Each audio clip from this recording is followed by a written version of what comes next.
My friend Daryl, who played in a band called Pantera, he was a Randall guy, and for years we kind of always had a friendly back and forth about tone because I was Marshall guy forever.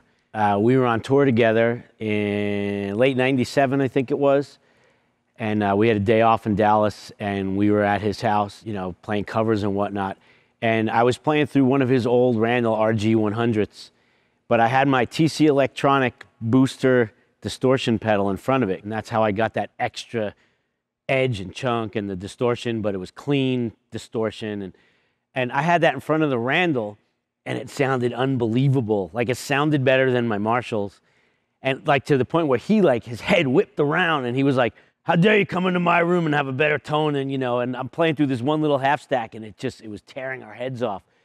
So he said when we get home from the tour, he was gonna have Randall send me a stack for me to check out and really A/B. A couple of months later, there's like FedEx delivery, and 2 cabinets and a head are delivered to my house. And so a couple of days later, I set up at a rehearsal studio. I had 2 of my stacks brought in this stack, and I couldn't beat that tone that I had with that box in front of that Randall head.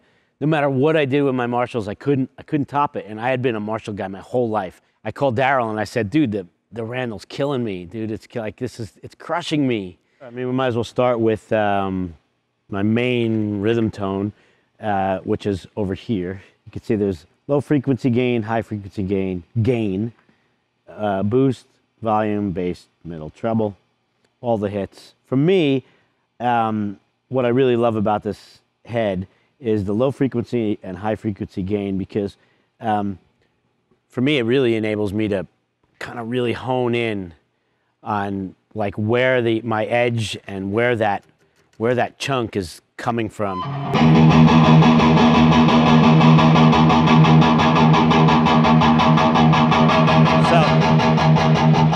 So you can see there, I've got the low frequency gain all the way out, and it just kind of, all the balls went out of the tone. But now we'll roll it back in.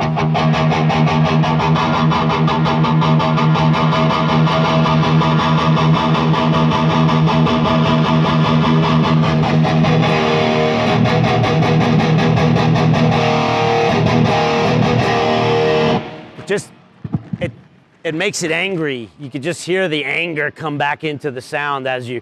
I should just change the name of that to anger instead of low frequency gain.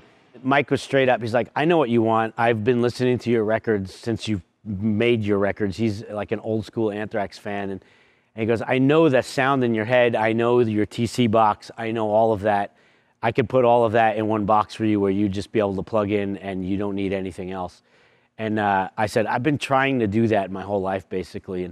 And he said, well, we can make that happen. Because he knew my tone. He had been, like I said, he had been listening to Anthrax for forever. So he knew exactly what I was going for. He sent me some hand-wired proto of the UN 120, which I'm still trying to get them to hand back over to me.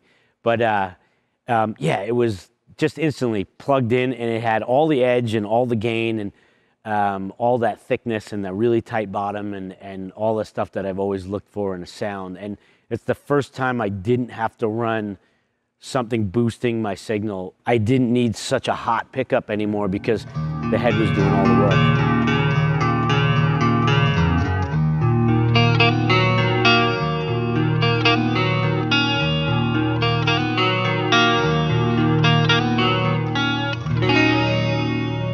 Yeah, I mean, I'll take the chorus out, so I'm not cheating.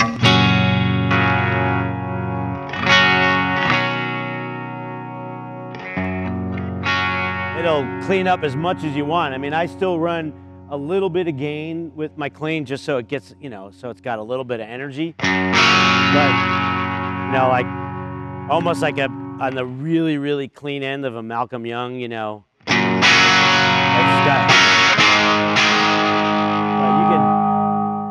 you could get rid of all that gain. I could turn it up, but it could be. dead clean, and that's with a humbucker.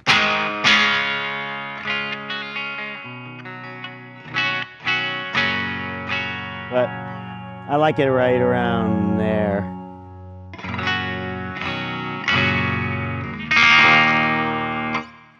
Yeah, it cleans up as much as you'd ever want it. Well, it was just basically being able to take what I was getting from that TC electronic box in front of a head and not having to have the box anymore. Kind of cavemaned it down again for me, which I love because that's where I come from as a guitar player.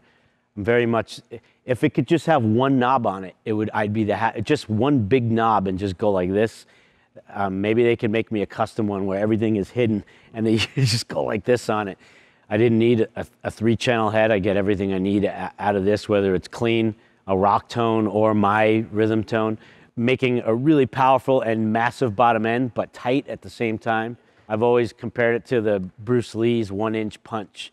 That's what I've always imagined my tone to be. Like just, I could just go junk and it'll knock somebody backwards. That's what I always envision and hear in my